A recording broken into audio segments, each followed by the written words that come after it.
Morning guys, welcome back to my channel. আবার একটা চিনি ব্লগ নিয়ে আমি চিনি তোমাদের সামনে চলে এসেছি। আজ হচ্ছে 31 ডিসেম্বর, আজ হচ্ছে রবিবার। এখন বাজে হচ্ছে সকাল 11টা। তোমাদের সামনে ব্লগ নিয়ে বসে পড়লাম। আজকের ব্লগ তাড়াতাড়ির জন্য তাড়াতাড়ি আপলোড করতে হবে, বিকজ থাম্বনেল তো তোমরা দেখে বুঝতেই পারছো। আজ হচ্ছে 2023-এর শেষ দিন। আগামীকাল থেকে 2024 নতুন বছর। নতুন বছরকে ওয়েলকাম করতে হবে, তো সে কারণে আমার ব্লগ তার আগেই যেন পৌঁছে যায়। কারণ নতুন বছরকে ওয়েলকাম করবার আগে কটা শর্ত বা কিছু সাবধানী তোমাদের সামনে নিয়ে আসলাম। না, আমি কোনো জ্যোতিষ নই, কারণ জ্যোতিষের ব্যাপারে, জ্যোতিষ এই সাবজেক্টটাকে আমি রেসপেক্ট করি, বিকজ এখানেও ম্যাথামেটিক্সের ক্যালকুলেশনের ব্যাপার আছে। বাট আমি পার্সোনালি এই জিনিসটাকে একটু কম মানি, কারণ আমি আমার কর্মে বিশ্বাসী। যা আমার কর্ম বলবে তাই আমার সাথে হবে। আমি জ্যোতিষের ব্যাপারটা খুব কম। 2024 মানে 2 + 0 + 2 + 4 করলে 8 আসে, অর্থাৎ 2024 হচ্ছে 8-এর বছর। আর 8-এর অধিপতি হচ্ছেন গ্রহরাজ শনিদেব। তো সেই কারণে বছরটা হচ্ছে শনিদেবের বছর, মানে শনিদেবের একদম প্রত্যেক রাশি, প্রত্যেকের উপরে একদম নজর থাকবে।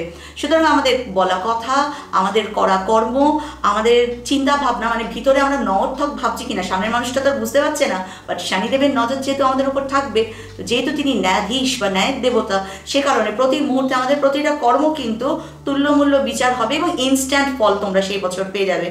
যারা ঠিকঠাক কাজ করবে, মানে ওই যে একটা কথা তোমাদের সবসময় বলি, সৎকর্ম, সৎ কথা, সৎ চিন্তা, এই তিনটে যারা ঠিকঠাক মান্যতা রাখবে তাদের জন্য সামনের বছরটা একদম পুরো ঝাঁপি ভরে দেবে।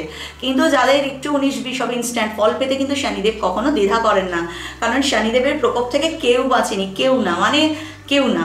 তো তার আগে ছোটো ছোটো কিছু ক্লিপিংস তোমাদের সাথে শেয়ার করি। সেটা হচ্ছে সূর্যপুত্র শনি প্রথম থেকেই কিন্তু সূর্যদেবের খুব প্রিয় পাত্র ছিলেন না, কারণ সূর্যদেবের স্ত্রী ছিলেন সংজ্ঞা, সন্ধ্যা, অনেক নাম আছে, আমি সংজ্ঞা বলেই বলি, বা সন্ধ্যাও বলতে পারি।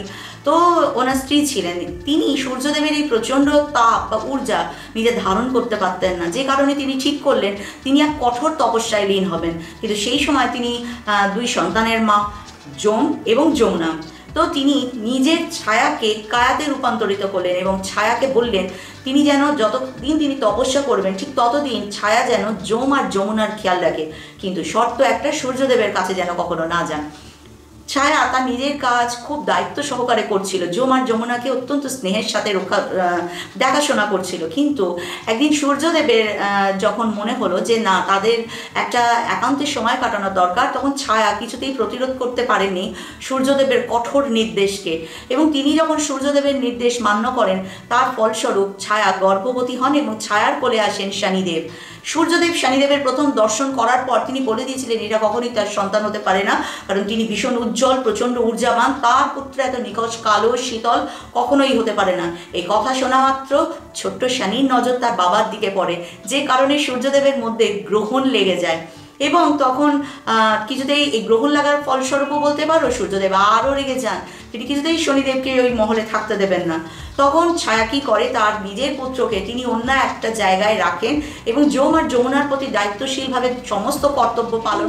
তিনি মায়ের স্নেহে যেহেতু বড় হয়েছিলেন, সেই কারণে শনিদেবকে কিন্তু ছায়া পুত্রের শনি বলা হয়। যেহেতু সূর্যপুত্র যমরাজকে ধর্মরাজ বলা হয়, সেহেতু আমাদের যে বার্থ চার্ট আছে, সেই চার্টের এক একটা ঘরে এক একটা অধিপতি আছে। গ্রহ অধিপতি তো প্রত্যেকে আছেন, কিন্তু পুরো গ্রহের যে লগ্নেশ্বর সেটা কে হবে, এই নিয়ে যখন দ্বন্দ্ব শুরু হয়, একদম শেষে সমস্ত ধাপের যুদ্ধ জিততে শনি আর মঙ্গল এসে মুখোমুখি হয়েছিল। এদের দুজনের যুদ্ধের মধ্যে কিন্তু শনিদেব যুদ্ধ জিতেছিল, মোক্ষের দরজা অবধি পৌঁছেছিল, সেখানে তার সামনাসামনি মহাকালীর সাথে হয়েছিল। কিন্তু যখন সামনে মহাকালী এসে দাঁড়িয়েছিল, তখন কিছুতেই শনিদেব অস্ত্র তোলেনি, কারণ তিনি মহাকালীকে ভীষণ রকম ভালোবাসতেন। শনিদেব মা এই শব্দটার প্রতি শনিদেবের একটা দুর্বলতা আছে, যে কারণে মনে করা হয় কেউ যদি তার মাকে কষ্ট দেয়, কেউ যদি তার মাকে কাঁদায়, কেউ যদি মাকে, মানে কোনো নারী জাতিকেও অসম্মান করে, শনিদেবের বক্রদৃষ্টি থেকে সে কোনোদিনই বাঁচতে পারে না। এবং যখন তিনি শস্ত্র তোলেননি মহাকালীর সামনে, তখন মহাকালীর কিছু প্রশ্নের উত্তর তাকে দিতে হয় এবং তিনি লগ্নেশ্বর হিসেবে বিবেচিত হন।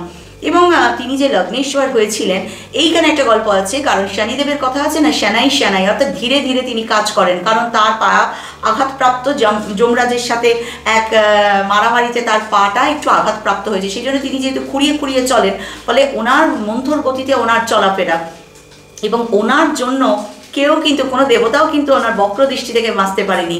সিদ্ধিদাতা গণেশকেও মনে করা হয় তার মুখ দেখার জন্য যখন সকল দেবতা এসে উপস্থিত হন। অনেক গল্প আছে, তার মধ্যে এটাও একটা গল্প আছে যে সকলেই যখন তার মুখ দেখার জন্য আসেন জন্মের পর, তখন সেখানে কিন্তু গ্রহরাজ উপস্থিত হয়েছিলেন। তিনি বারবার মাকে বলেছিলেন যে আমি গণেশের মুখ দেখবো না, কিন্তু মায়ের একান্ত অনুরোধে যখন দেখেন তখন গণেশের মাথা ফেটে গেছিল এবং সেখানে পরে হস্তির মুখ এনে বসিয়ে দেওয়া হয়। এটা মনে করা হয় যে তার বক্রদৃষ্টি সেখানেও পড়েছিল। এই বক্রদৃষ্টি পড়ার পিছনে একটা গল্প আছে, সেটা একটু পরে আসছি।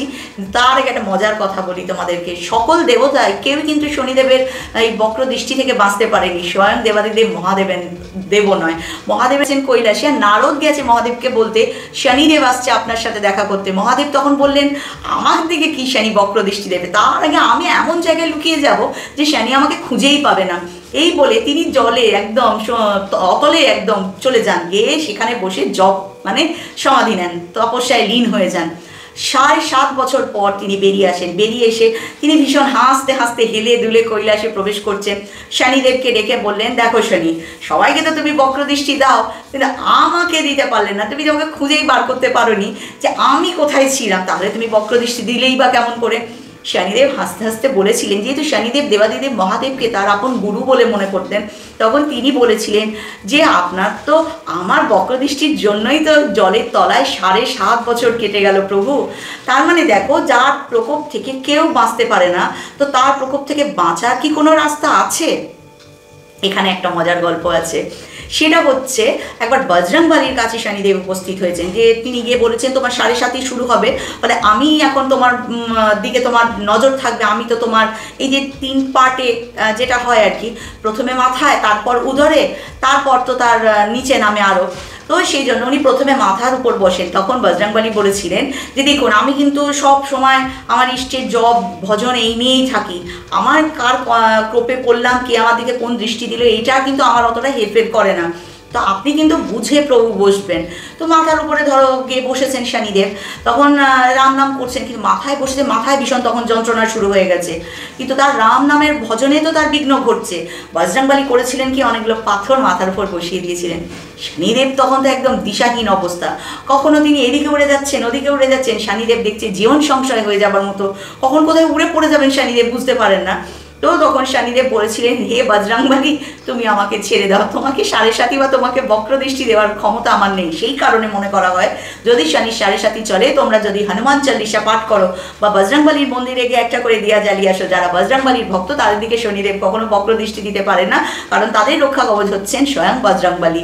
এছাড়াও বজরংবলীর প্রতি প্লিজড মানে দয়া পরবশত হওয়ার আরেকটাও কারণ আছে। বজরংবলীর সাথে শনিদেবের একবার ভীষণ রকম যুদ্ধ মারামারি যাই বলো শুরু হয়েছে। তো বজরংবলীর গদার আঘাতে শনিদেবের ভীষণ লেগেছিল, খুব আহত হয়েছিলেন। তখন বজরংবলীর মা বজরংবলীকে তেল দিয়ে নিয়ে এসেছিলেন এবং শনিদেবের গায়ে দিয়ে দিয়েছিলেন। সেই জন্য শনিদেব বলেন, এবং তাতে ভীষণ আরাম বোধ করেছিলেন। সেই কারণে শনিদেব ভীষণ রকম প্লিজড ছিলেন বজরংবলীর প্রতি, এবং তিনি বলেছিলেন যে যারা শনিদেবকে সর্ষের তেল অর্পণ করবে তাদেরকে শনিদেব মাফ করে দেবেন। সেই কারণে দেখবে শনিবার দিন অনেকে সর্ষের তেল দেয়, সর্ষের তেলের দিয়া দিতে হয়, কালো তিল দেয়, অনেক রকম কারণ আছে, তার মধ্যে এটা হচ্ছে একটা কারণ। তো সেই কারণে বজরংবলীর নাম করে শনিদেবের সমস্তটুকু থেকে কিন্তু মুক্ত হওয়া যায়।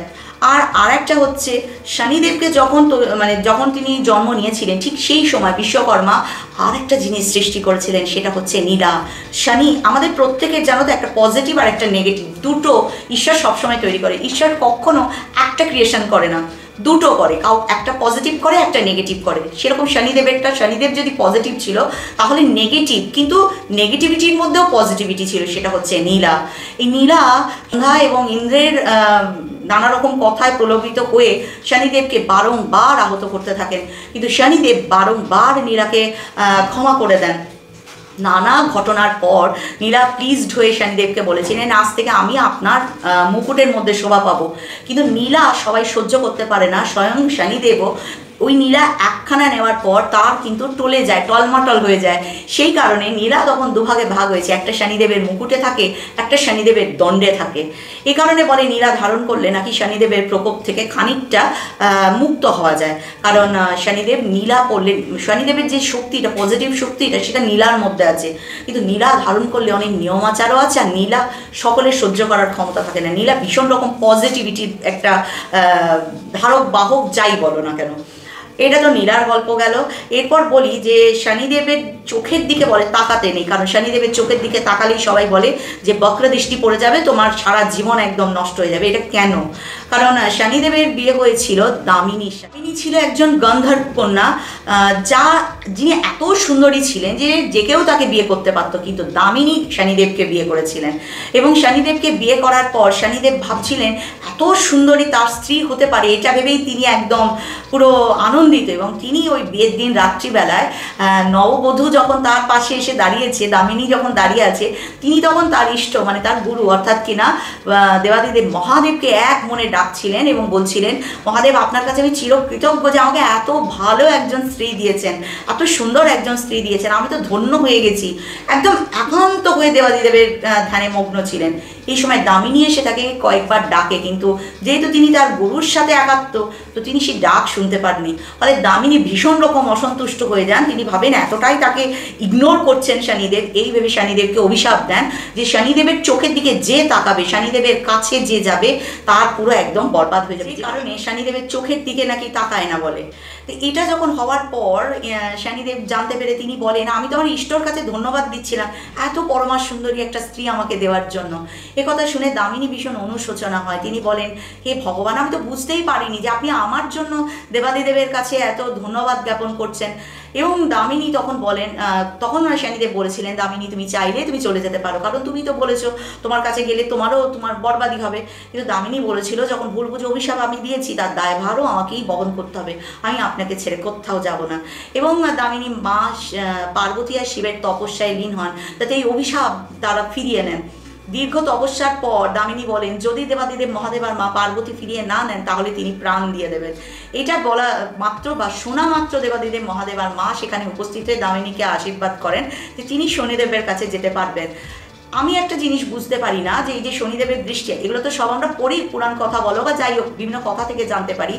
আমি যতবার মন্দিরে যাই আমি শনিদেবের চোখের দিকেই তাকাই। বক্র দৃষ্টি, সাড়ে সাথী, এগুলো যতটা ভয়ের, কারণ বিনা ভয়ে বা বিনা ভয় রেখে মানুষ তো কোনো কিছু করবে না। কিন্তু যদি তুমি সৎ পথে থাকো, সৎ কর্ম করো, তুমি মানুষটা যদি সৎ হও, না বক্র দৃষ্টিতে ভয় পাওয়ার কিছু আছে, না সাড়ে সাথীতে ভয় পাওয়ার কিছু আছে। সাড়ে সাথী হচ্ছে সব থেকে পিওরেস্ট টাইম যখন আমার পিউরিফিকেশান হয়। আমি মানুষটা যখন পৃথিবীতে এসেছি, হতে পারে চলতে ফিরতে কোনো অন্যায় করে ফেলেছি, কাউকে কোনো অন্যায় বলে ফেলেছি, তো এই টাইম পিরিয়ডটা হচ্ছে শনিদেব আমার ভিতরের পিউরিফিকেশান করে। যদি আমার পথ ঠিক থাকে, আমার সবটুকু ঠিক থাকে, সাড়ে সাথীতেও কিন্তু বড় বড় কাজ হয়, কারণ শনিদেব খোদ তার মানে সাপোর্ট করেন। এই টাইমটা খোদ শনিদেব আমার দিকে তাকিয়ে আছেন, ফলে আমার সাথে কোনো নগরতক তো কিছু হবেই না। আমি ভালো কাজ করলে আমার সাথে পজিটিভিটির মধ্যে থাকবে। যদি বলবে প্রুফ দাও, আমার বড় মেয়ে যখন ক্লাস 12 দিয়েছে, বোর্ড দিয়েছে, একদম সাড়ে সাথীর পিক টাইম ছিল তখন।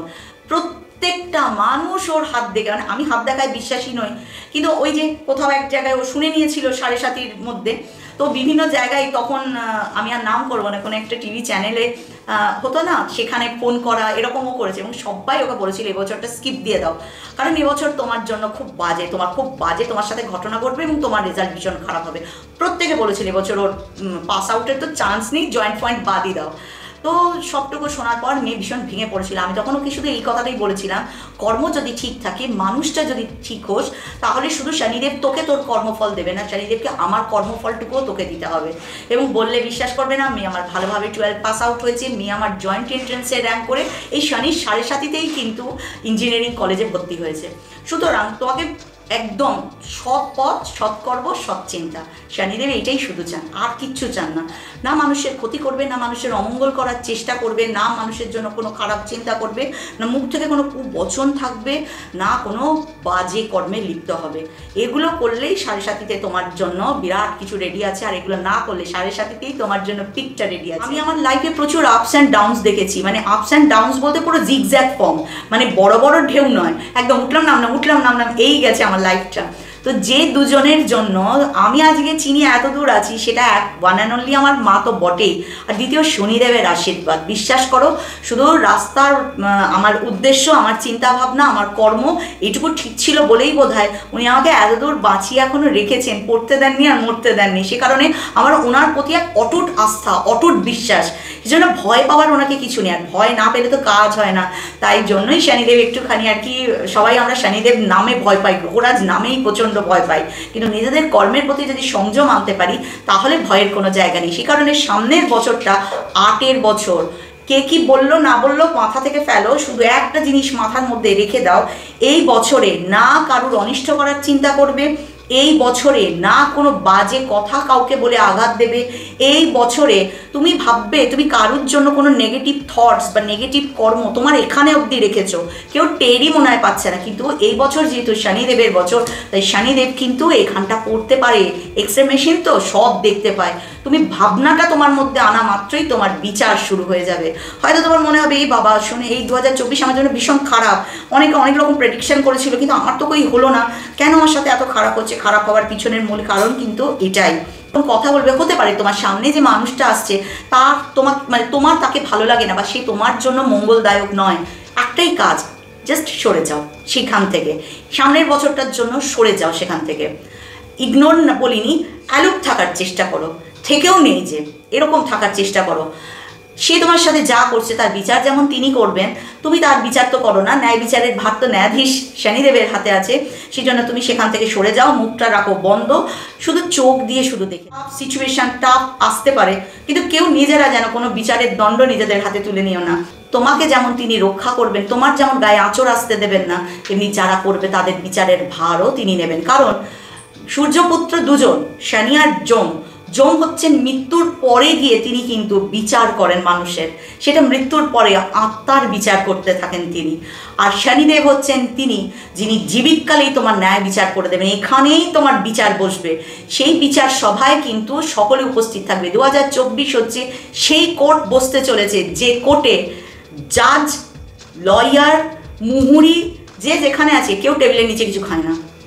শুধু এমন বিচার সভা বসতে চলেছে, ইনস্ট্যান্ট কর্মফল পেতে পারবে সবাই। যেমন যেমন চলবে তেমন তেমন কর্মফল 2024 আমাদের জন্য সেটাই আনছে।